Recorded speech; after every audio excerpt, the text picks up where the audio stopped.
మీ అందరికీ వందనాలు. క్లుప్తంగా కొద్ది నిమిషాలు మనం దేవుని వాక్యాన్ని ధ్యానం చేసుకుందాం. దేవుని పరిశుద్ధ వాక్యంలో నుండి యోబు గ్రంథము 5వ అధ్యాయము 17-18 వచనాలు చదువుకుందాం. దేవుడు గద్దించు మనుష్యుడు ధన్యుడు, కాబట్టి సర్వశక్తులకు దేవుని శిక్షను తృణీకరింపకము. ఆయన గాయపరిచి గాయమును కట్టును, ఆయన గాయము చేయును, ఆయన చేతులే స్వస్థపరచును. దేవుడి వాక్య భాగాన్ని మన వినికిడిలో ఆశీర్వదించుగాక. ప్రార్థన చేద్దాం. స్తోత్రములు నాయన, ప్రేమ కలిగిన ప్రభువా, మా వినికిడిలో మీరు చదివి వినిపించిన ఈ లేఖన భాగాన్ని నీ దయగలిగిన స్తోమల చేత ఇప్పుడు ఆశీర్వదించి, ప్రభువా, ఒట్టివాడు బలహీనుడైన నీ దాసుని బాగుగా నీ పరిశుద్ధ రక్తముతో కడిగి అభిషేకించి దిగి వచ్చిన దాసుని నోట నీ మాట నుంచి మా అందరితో మాట్లాడము. యేసయ్య నామములో ప్రార్థిస్తున్నాం తండ్రి, ఆమేన్. స్తోత్రం. దేవునికి మహిమ కలుగును గాక. ప్రియ దేవుని బిడ్డలారా, చదవబడిన ఈ వాక్య భాగంలో దేవుడు గద్దించు మనుష్యుడు ధన్యుడు అని ఈ 17వ వచనం 5-17 చెప్పి, కాబట్టి సర్వశక్తుడకు దేవుని శిక్షను తృణీకరింపకము. ఆయన గాయపరిచి గాయమును కట్టును, ఆయన గాయము చేయును, ఆయన చేతులే స్వస్థపరచును. ప్రియ దేవుని బిడ్డలారా, ప్రభువునందు ప్రియులారా, దేవుని యొక్క వైఖరి, దేవుని యొక్క మనస్తత్వం ఈ లేఖన పుటలలో మనం చదువుకున్న ఈ లేఖన భాగంలో, ఈ వచనాలలో కనబడుతుంది. దేవుణ్ణి మనం అర్థం చేసుకోవాలి.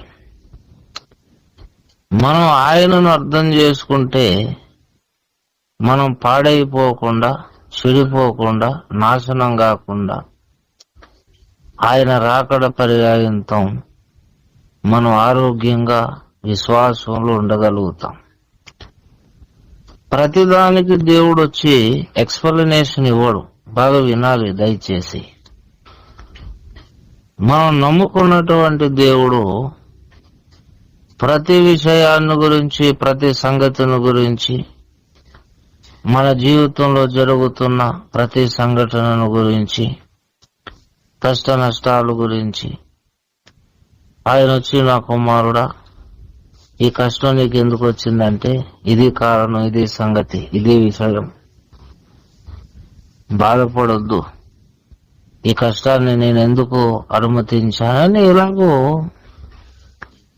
మన బిడ్డలు, క్రైస్తవ సంఘంలో ఉన్నటువంటి విశ్వాసులకు, భక్తులకు ఆయన ఎక్స్ప్లెనేషన్ ఇవ్వడు.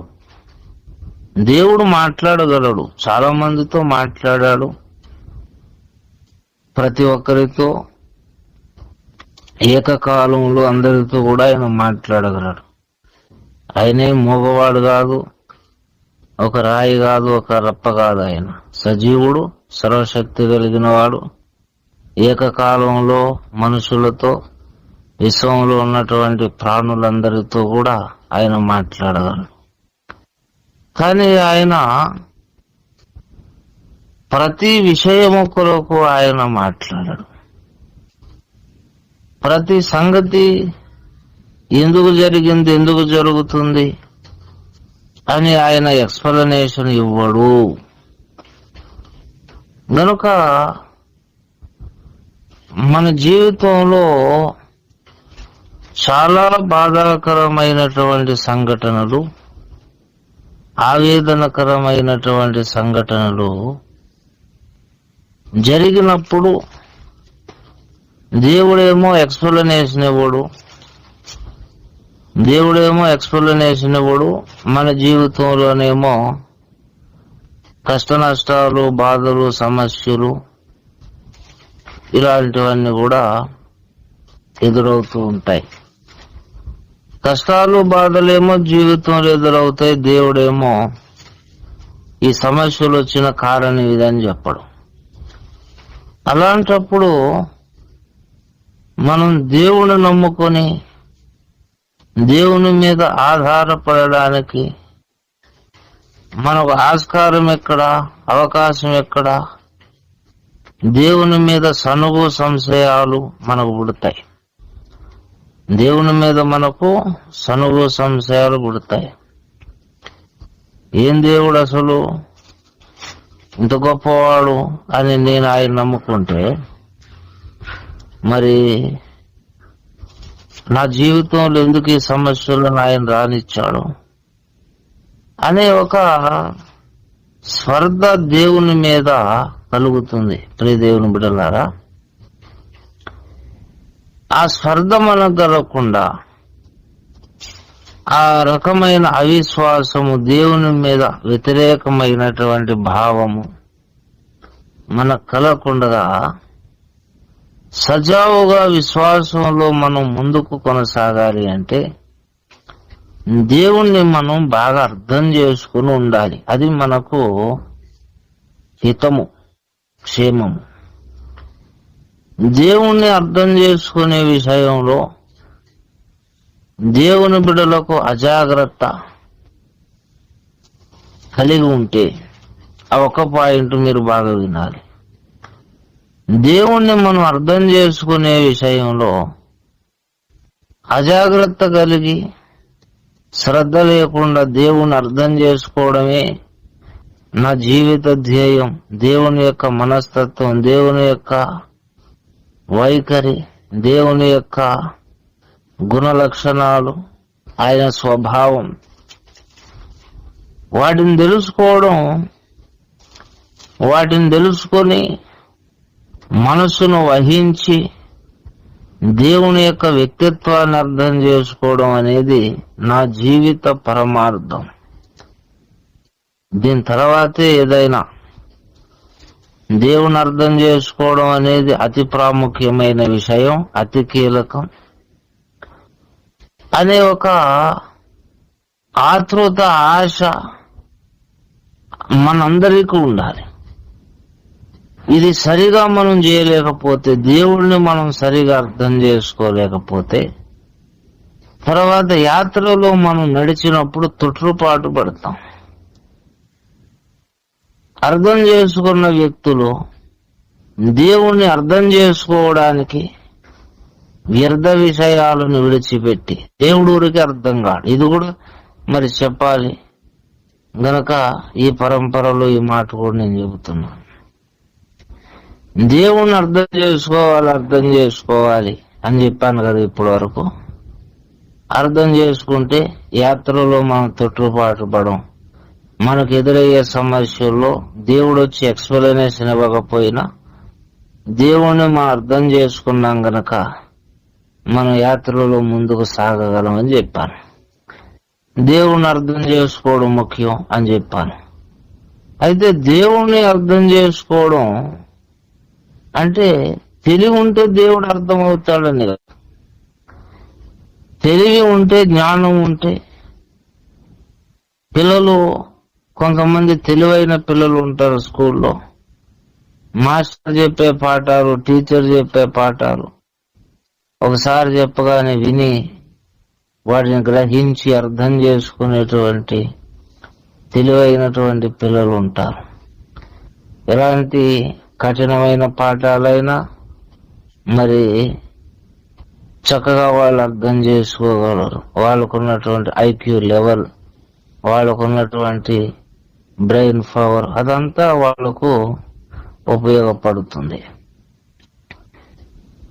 చాలా మంది పిల్లలకు ఎంత చెప్పినా అర్థం కాదు. అదే పాయింట్ ఇంకొకటి చెబితే వాడికి టకీలు మన ఒకేసారి అర్థం అవుతాయి. అదే పాట ఇంకొకటి చెబితే వాడికి ఎన్నిసార్లు చెప్పినా అర్థం కాదు. అర్థమైనట్టున్నా సరే తర్వాత గుర్తుండదు. కాబట్టి ఇలాగూ లోకపరమైన విషయాలు జ్ఞానం మీద ఆధారపడి ఉంటాయి. కొంతమందికి రాజకీయం అర్థం కాదు, లోకం అర్థం కాదు, చరిత్ర అర్థం కాదు. ప్రియదేవుని బిడ్డలారా, ఇంకా ఇంకా చాలా విషయాలు సాధారణంగా తెలియడానికి అవకాశం ఉన్న విషయాలు కూడా అర్థం కావు చాలా మందికి.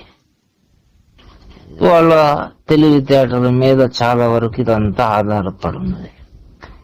మరి అలాగే నా దేవుణ్ణి అర్థం చేసుకోవడానికి కూడా మన తెలివితేటల మీదే ఆధారపడి ఉందా? తెలివైన వాళ్ళు బాగా దేవుణ్ణి అర్థం చేసుకోగలరు, తెలివి లేని వాళ్ళు దేవుణ్ణి అర్థం చేసుకోలేరు అని చెప్పాలా? అంటే అది పచ్చి అబద్ధం.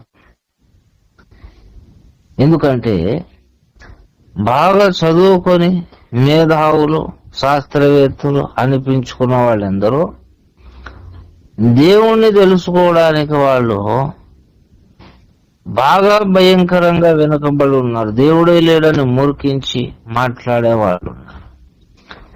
వాళ్ళు చాలా పెద్ద ఉన్నతమైన చదువులు చదివిన వాళ్ళు, తెలివైన వాళ్ళు దేవుడు లేడని ఎలా మాట్లాడుతున్నారు?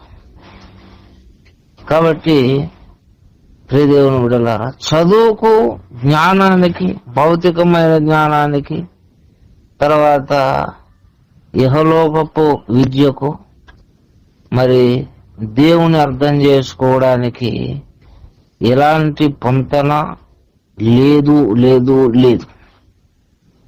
చాలా చోట్ల, చాలా ప్రదేశాలలో, మన నివాసం ఉంటున్నటువంటి స్థలాలలో, పరిసర ప్రాంతాల్లో కూడా చాలా అమాయకులు అని మనం అనుకున్న వ్యక్తులు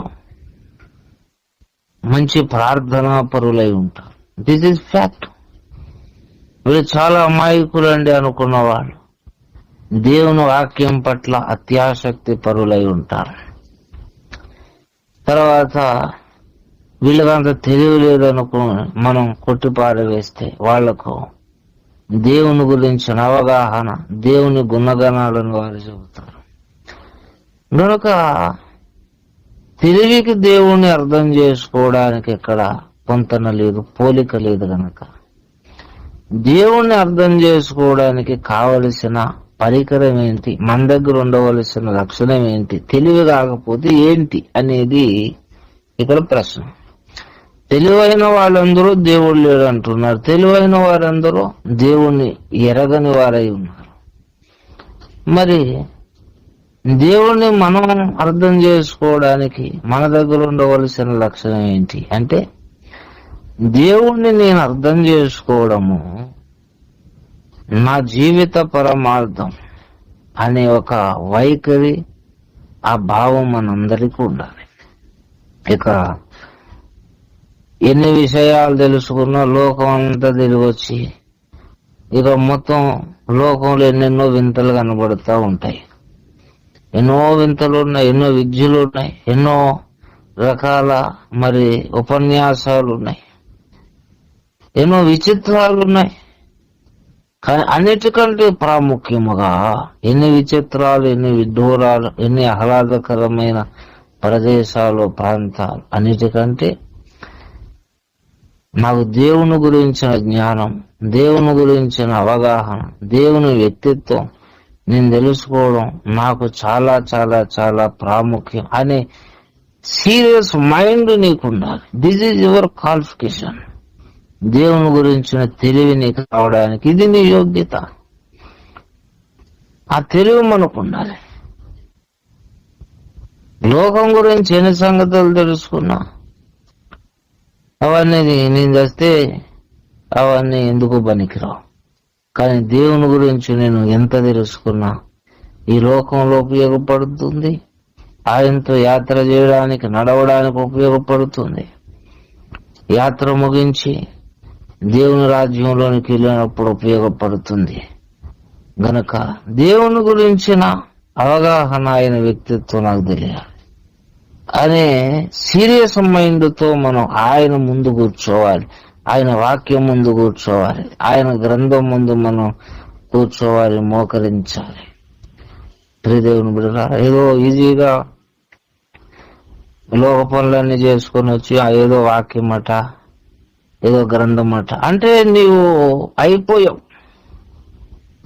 అంత ఈజీ మైండ్ ఉన్న వాళ్లకు దేవుని వ్యక్తిత్వం అర్థం కాదు, దేవుని మనస్సు అర్థం కాదు. ఈజీ మైండ్ ఉండకూడదు. వాక్యం దగ్గర నీకు ఉండదు. ఏ విషయంలోనైనా నువ్వు భోజనం కాడ వేరే వేరే నీ దైనందిక జీవితం చేద్దాం, వెళ్ళి చూద్దాం అనుకో.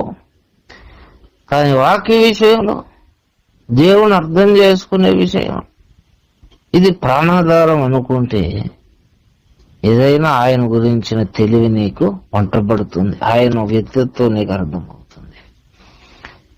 చాలా మంది చర్చిలకు వస్తారు కానీ దేవుని వాక్యం దగ్గర వాళ్ళకు సీరియస్ మైండ్ ఉండదు. దేవుణ్ణి తెలుసుకోవడం కొరకు వ్యర్థ విషయాలను వదులుకోవాలి అనే తెలివి ఉండదు. కాబట్టి ఆ తెలివితో, ఆ ఆశతో మనం దేవుని తెలుసుకోవాలి అనుకున్నప్పుడు నీకు ఎదురవుతున్న సకల సమస్యలలో, పరిస్థితులలో కూడా నువ్వు తొట్టుపాటు పడకుండానే యాత్ర చేయగలవు. ఎందుకు? నువ్వు కష్టాలు వచ్చే దేవుడు వచ్చి నీ కష్టానికి గల కారణం ఇదని చెప్పడు. నీ అంతటి నువ్వే రికవరీ కావాలి, నీవే దాన్ని నువ్వు జయించాలి. అలాంటప్పుడు దేవుని మీద సనుగు సంశయాలు వస్తాయి. అప్పుడు నీకు పనికొచ్చేది దేవుని గురించిన జ్ఞానం. ప్రియ దేవుని బిడ్డలారా, దేవుడు ప్రతిదానికి వచ్చి మాట్లాడు. భక్తులైన వాళ్ళతో ప్రతిసారి ఆయన ప్రతిదీ ఎక్స్ప్లెనేషన్ ఇవ్వడు. మనం చాలా బాధలు ఉంటూ ఉండొచ్చు. ఆ బాధలో నువ్వు ఎలాంటి వైఖరి వెలుగుంటావని ఆయన చూస్తాడు తప్ప, ఈ బాధను, ఈ మాట చెబితే ఈ బాధ ఈ కుమారుడికి పోతుంది, ఈ కుమార్తెకు పోతుంది గనక ఈ మాట చెప్పి వీళ్ళ బాధ తీస్తానని ఆయన అనుకున్నాడు. దిస్ ఇస్ ఫ్యాక్ట్, ఇది వాస్తవం. ఆదికాండం 46వ అధ్యాయం, ఆదికాండము 46 దయచేసి మొదటి వచనం. అప్పుడు ఇశ్రాయేలు తనకు కలిగినదంతయు తీసుకుని ప్రయాణమై బెయేర్షెబాకు వచ్చి తన తండ్రి అయిన ఇస్సాకు దేవునికి బలి నర్పించెను. అప్పుడు రాత్రి దర్శనముల యందు దేవుడు యాకోబు యాకోబు అని ఇశ్రాయేలును పిలిచెను. అందుకతడు చిత్తము ప్రభువా అనెను. ఆయన నేనే దేవుడును, నీ తండ్రి దేవుడును, ఐగుప్తునకు వెళ్ళుటకు భయపడకుము, అక్కడ నిన్ను గొప్ప జనముగా చేసేదను, నేను ఐగుప్తునకు నీతో కూడా వచ్చేదను, అంతేకాదు నేను నిశ్చయముగా నిన్ను తిరిగి తీసుకుని వచ్చేదను. యోసేపు నీ కన్నుల మీద తన చేయి ఉంచునని సెలవీయగా. బాగా గమనించాలి ఈ మాటలు ప్రియ దేవుని బిడ్డలారా. యాకోబుతో దేవుడు మాట్లాడుతున్నాడు. ఈ సందర్భం మీ అందరికీ బాగా తెలుసు. ఈ యోసేపు అన్నలు మరి యోసేపు చచ్చిపోయాడని యాకోబుకు చెప్పారు. దుష్టమృగము నీ కుమారుని చంపేసిందని ఒక మేకను చంపి ఆ రక్తంలో ఆ వస్త్రాన్ని ముంచి తండ్రికి ఇచ్చారు. మరి ఐగుప్తుకు యోసేపును అమ్మేశారు. ఒక పెద్ద అబద్ధం వాళ్ళు చెప్పారు. అయితే మరి ఆ అబద్ధము చెప్పినందుకు ప్రియదేవుని బిడ్డలారా, యాకోబు చాలా విలవిల్లాడిపోయాడు. ఎందుకనంటే యాకోబు యోసేపును చాలా ప్రేమించాడు. రాహేలు యొక్క కొడుకు యోసేపు చిన్నవాడు, యాకోబుకు చాలా ఇష్టం. అయితే ఎప్పుడైతే అన్నలు అబద్ధం మాట్లాడారో మరి చాలా విలవిల్లాడిపోయాడు, చాలా బాధపడ్డాడు. మరి ఆ బాధలో యాకోబు ఉన్నాడు. చాలా దినాలు, చాలా నెలలు, చాలా సంవత్సరాలు ఆ భయంకరమైన బాధలో యాకోబు ఉన్నాడు. ప్రియదేవుని బిడ్డలారా, అయితే మరి అదంతా ఒక పెద్ద అబద్ధం అని అన్నలకు తెలుసు, కానీ తండ్రికి వాళ్ళు చెప్పలేదు, ఇంకెవరికి తెలియదు. యోసేపు చచ్చిపోలేదు, ఐగుప్తుకు అమ్మబడ్డాడు, మేమే అమ్మేశాము అనే విషయం మరి అన్నలకు తెలుసు, కానీ తండ్రికి చెప్పలేదు. మరి ఇంకెవరికి తెలియదు, అని దేవుని తెలియదా అని అడుగుతున్నాం. యోసేపు అమ్మబడ్డాడు, నీ సొంత కొడుకులే యోసేపును అమ్మేశారు, యోసేపు చచ్చిపోలేదు, యాకోబు బాధపడకు. కాలం గడిచిన తర్వాత ఐగుప్తులో ఒక కరువు వస్తుంది, ఆ కరువు కోసం ముందుగా యోసేపు నేనే పంపించాను. చాలా కాలం గడిచిన తర్వాత యోసేపు అక్కడ మంచి ఉన్నత స్థితిలోనికి వెళ్తాడు. ఒక కరువు వస్తుంది, ఆ కరువులో మీరు ఐగుప్తుకి మీరు వెళ్ళవలసి ఉంటుంది. అప్పుడు యోసేపు ఉన్నత స్థితిలో ఉండడం నువ్వు చూస్తావు అని ఇవన్నీ చెప్పచ్చు కదా. ఏ మాటలు చెప్పలేదు. చాలా బాధపడి నా కుమారుడు చచ్చిపోయాడని మరి చాలా విలవిలవిలవిలాడుతూ ఉంటే మరి దేవుడు మౌనంగా ఉన్నాడు. దయచేసి ఆదికాండం 37వ అధ్యాయం చూడండి. దయచేసి 37, 35 వచనం. అతని కుమారులందరూ అతని కుమార్తెలందరూ అతనిని వాదార్చుటకు యత్నము చేసిరి. 34 చూద్దాం. యాకోబు తన బట్టలు చింపుకొని తన నడుమును గోనె పట్టగట్టుకొని అనేక దినములు తన కుమారుని నిమిత్తం అంగలార్చుచూ ఉండగా అతని కుమారులందరూ అతని కుమార్తెలందరూ అతని వాదార్చుటకు యత్నము చేసి, అయితే అతడు వాదార్పు పొందనొల్లక నేను అంగలార్చుచు మృతుల లోకమునకు నా కుమారుని యొద్దకు వెళ్ళేదనని చెప్పి అతని తండ్రి అతని కోసం ఏడ్చెను. దేవుని బిడ్డలారా, యాకోబు చచ్చిపోయాడని చెప్తున్నారు 32వ వచనంలో. మేక పిల్లను చంపి దాని రక్తములో ఆ అంగి ముంచి ఆ విచిత్రమైన నిలువుటంగిని పంపగా వారు తండ్రి వద్దకు దానిని తెచ్చి, ఇది మాకు దొరికెను, ఇది నీ కుమారుని అంగి, అవునో కాదో గుర్తుపట్టమని చెప్పారు. యోసేపు చచ్చిపోయాడు అని ఒక గొర్రె పిల్ల, ఒక మేకపిల్ల రక్తంలో ముంచి వస్త్రాన్ని చూపించారు. అప్పుడు చాలా విలవిలలాడిపోయాడు, చాలా బాధపడ్డాడు యాకోబు. అయితే ప్రియ దేవుని బిడ్డలారా, అదంతా దేవునికి తెలుసు. కానీ భక్తుల్ని యాకోబు నా బాధలో దేవుడు వదిలేశాడు, ఏం మాట్లాడడం, అదే నేను చెప్పాను ఇందాక. ఎదురవుతున్న ప్రతి పరిస్థితికి ఆయన ఎక్స్ప్లెనేషన్ ఇవ్వడు, చెప్పడు. దేవుడు ఈరోజు కొత్తగా మనతో ఇలా వ్యవహరించడం కాదు, గతంలో కూడా భక్తులతో, ఆయా వ్యక్తులతో, ఆయన సన్నిహితులతో కూడా ఇలాగే ఆయన వ్యవహరించాడు. సమస్య ఎదురైనప్పుడు సమస్యకు ఇది కారణం, పరిష్కారం ఇదని ఆయన చెప్పడు. కానీ అక్కడ మనం స్థిరంగా విశ్వాసంతో మనం నిలబడాలి అంటే మనకు ఉండవలసినటువంటి లక్షణం దేవుని బాగా అర్థం చేసుకొని ఉండాలి. అక్కడ చెప్పలేదు. తర్వాత యోసేపు బ్రతికున్నాడని అన్నల ద్వారా తెలిసినప్పుడు మళ్ళా అప్పుడు దేవుడు అంటున్నాడు, యాకోబు భయపడకు, నువ్వు అక్కడికి వెళ్ళు, నేను నీతో పాటు వస్తాను, అక్కడ నువ్వు గొప్ప జనం అవుతావు. యోసేపు మరి నీ కనుల మీద మరి తన చేయి ఉంచుతాడు అని ఇక్కడ చెబుతున్నాడు. 46వ అధ్యాయంలో చెబుతున్నాడు దేవుడు. అన్నను చెప్పిన తర్వాత దేవుడు చెప్పాడు, కానీ అంతకుముందు యోసేపు బ్రతికే ఉన్నాడు, యాకోబు బాధపడొద్దనే మాట దేవుని నోట రాలేదు. మరి యాకోబు దేవుని అడుగు, చేయండి ప్రభా, యోసేపు నా కుమారుడు చచ్చిపోలేదని నీకు తెలుసు కదా, ఒక మాట నాకు చెప్పచ్చు కదా అని యాకోబు ఏమీ దేవుని మీద తిరగబడలేదు. ఎందుకంటే దేవుని అర్థం చేసుకున్న భక్తుడు యాకోబు. ఆ లక్షణం మనకు ఉండాలి. దేవుని నువ్వు అర్థం చేసుకుంటేనే దేవునితో మనం నడవగలం. ఎందుకంటే నువ్వు నడుస్తున్న మార్గంలో, నీకు ఎదురవుతున్న పరిస్థితులలో, కష్ట నష్టాలలో దేవుడు ప్రతిదానికి నీకు ఎక్స్ప్లెనేషన్ ఇవ్వడు. నీకేదో కష్టం ఉంది, దానికి కారణం ఉంది, కానీ అది చెప్పండి నీకు ఆయన.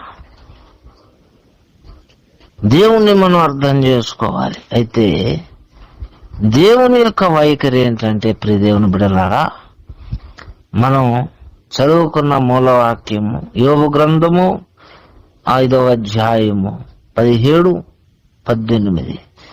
దేవుడు గద్దించు మనుష్యుడు ధన్యుడు, కాబట్టి సర్వశక్తులకు దేవుని శిక్షను తృణీకరించవద్దు. తృణీకరింపకము. ఆయన గాయపరిచి గాయములు కట్టును, ఆయన గాయము చేయును, ఆయన చేతులే స్వస్థపరచును. దేవుడు ఒకవేళ గద్దిస్తే నేను నాశనం చేయడానికి ఎలా గద్దించాడో నువ్వు భయపడతావు. నువ్వు ధన్యుడు అంటుంది వాక్యం. ప్రియదేవుని బిడ్డలారా, చాలాసార్లు ఎవడైనా మనం గద్దిస్తే మనం ఏమనుకుంటాం? నేనంటే వానికి అసహ్యం, కోపం, అందుకే గద్దించాడు అనుకో. కానీ దేవుని మనస్తత్వం, నిన్ను గద్దించాడు అంటే నువ్వంటే ఆయనకి ఇష్టం, నిన్ను ఆయన కుమారుడుగా కుమార్తెగా ఆయన ఎంచుకుంటున్నాడు, కుమారులైన వారిని ఆయన గద్దిస్తాడు అనే లేఖనం కూడా మనకు ప్రియదేవుని బిడ్డలా రాయబడి ఉంది. దేవుడు గద్దిస్తాడు. మరి అలాగే దేవుడు మన గాయములను గాయపరచువాడు ఆయనే, గాయములను స్వస్థపరచువాడు కూడా ఆయనే. దేవుడు గాయం చేస్తాడు, గాయాలను మరలా కడతాడు ఆయన. ఈ ఒక పాయింట్ మనం తెలుసుకోవాలి. దేవుడు ఒకవేళ నేను గాయపరిచిన, నువ్వు దేవుని కొరకు ఇంకా ఎదురు చూడాలి. ఈ గాయములు కట్టువాళ్ళైనా మనకు దేశంలోకి అంతా తిరిగిన దేవుడు చేసిన గాయాన్ని ఎవడు బాగు చేయలేడు, సాధ్యమే కాదు. మరలా దేవుడు దగ్గర రావాలి. ఇశ్రాయేలు చేసిన పొరపాటు ఏంటో తెలుసా? ఇశ్రాయేలు చేసిన పొరపాటు, వాళ్ళు చేసిన నేరాలకు, అకృత్యాలకు, విగ్రహారాధనలకు దేవుడు వాళ్ళను చాలా సార్లు శిక్షించినప్పుడు, ఇది నా దేవుని వలన వచ్చిన శిక్షలు, తప్పు చేశాం గనక దేవుడు ఇలా శిక్షించాడు అని ప్రభావములను క్షమించు అనే ప్రార్థన కాకుండా వాళ్ళు దానికి విరుగుడుగా మరి విగ్రహాలను, అన్య దేవతలను ఆశ్రయించిన సందర్భాలు అనేక సార్లు ఉన్నాయి. దేవుడు శిక్షిస్తే దేవునికి నువ్వు మొరబెట్టుకోవాలి, అంతే తప్ప నువ్వు వేరే దేవత దగ్గరికి వెళ్తాననుకుంటావు. దేవుడు శిక్షిస్తే నీకు ఏ దేవత దగ్గరికి వెళ్ళినా ఎంతమంది దేవతలు దేవుళ్ళు ఉన్నారని నువ్వు అనుకుని ఎవడు నేను బాగు చేయలేడు. దేవుడు మనల్ని శిక్షిస్తే దేవుని కొరకే కనిపెట్టాలి. ఎవడైనా మనల్ని గాయపరిస్తే దేవుని దగ్గర రావాలి. దేవుడే మనల్ని గాయపరిస్తే ఎవడో గొప్పోడి దగ్గరకు పోతే పని అవదు, దేవుని దగ్గరే మనం ఉండాలి.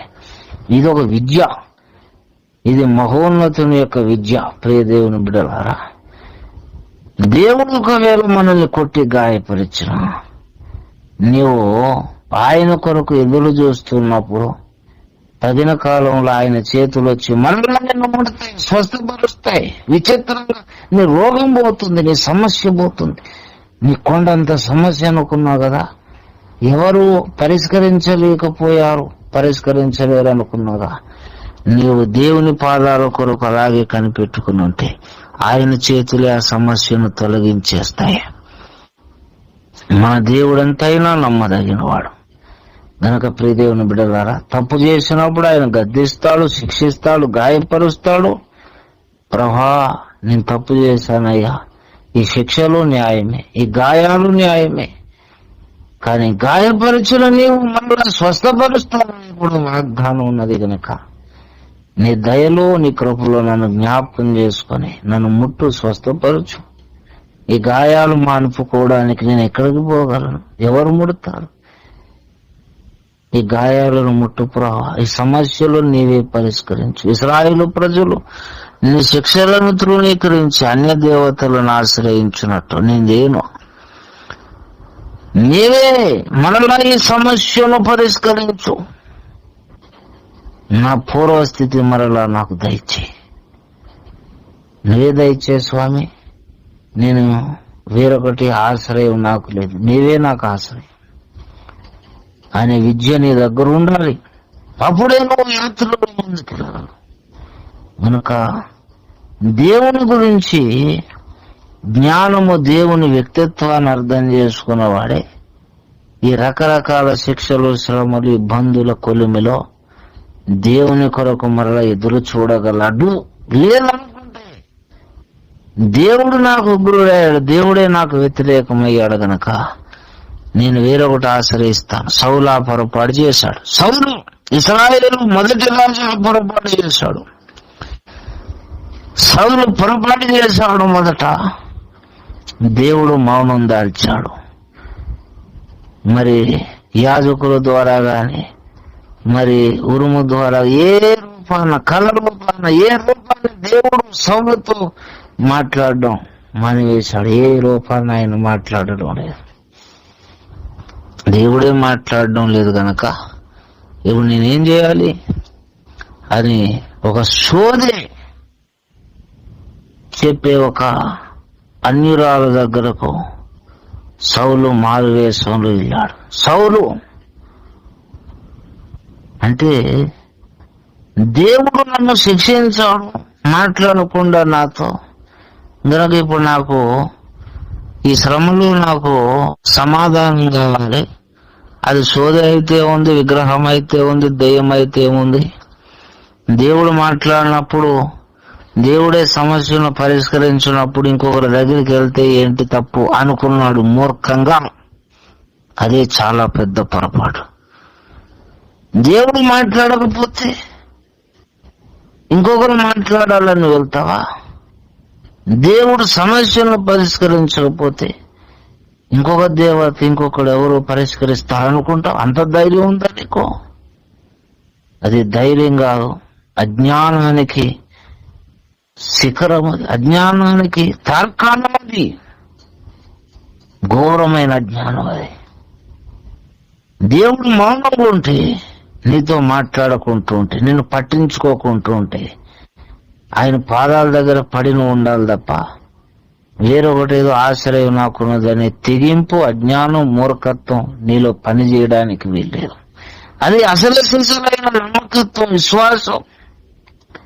సౌలు కదిలేదు. ఇశ్రాయేలు చాలాసార్లు సౌలులాగే ప్రవర్తించారు. కాబట్టి దేవుడు గాయపరిస్తే మనలో ఆయన చేతులు స్వస్థపరుస్తాయి. ఇప్పుడు నువ్వు వేరొక దాన్ని ఆశ్రయించినప్పుడు కాదు, ఆయన కొరకు కనిపెట్టుకుని ఉన్నప్పుడు. కనుక మన దేవుడు గొప్పవాడు. నువ్వే స్థితిలోనున్న ఆయన కొరకు ఎదురు చూడు, ఆయన కొరకు కనిపెట్టుకో. మరలా ఆయన నిన్ను బాగు చేస్తాడు, సరి చేస్తాడు, నిలబెడతాడు, చేయగలడు, ఆయన చేస్తాడు. ఆయనే మౌనంగా ఉన్నాడను అనుకుంటే, వేరొకరు ఎవరో మాట్లాడితే సరిపోతుందిలే నా సమస్య కానీ సరిపెట్టుకోక, దేవుడు మాట్లాడాలి, ఆయన కొరకు ఎదురు చూడు. ఇంతకాలమైనా సరే దేవునికి నీ మీద దయ పుడుతుంది. దేవుని కొరకు ఎవరైతే ఎదురు చూస్తారో వాళ్ళ మీద దేవునికి దయ పుడుతుంది. ఆయన కఠినుడు కాదు. ప్రియదేవుని బిడ్డలారా, ఆయన వాత్సల్యత కలిగినటువంటి దేవుడు. మరి ఆయనకున్నటువంటి ఒక శ్రేష్టమైన లక్షణం, విలాపవాక్యములు 3వ అధ్యాయం ఈ మాట చదువుకొని ప్రార్థన చేసుకుందాం.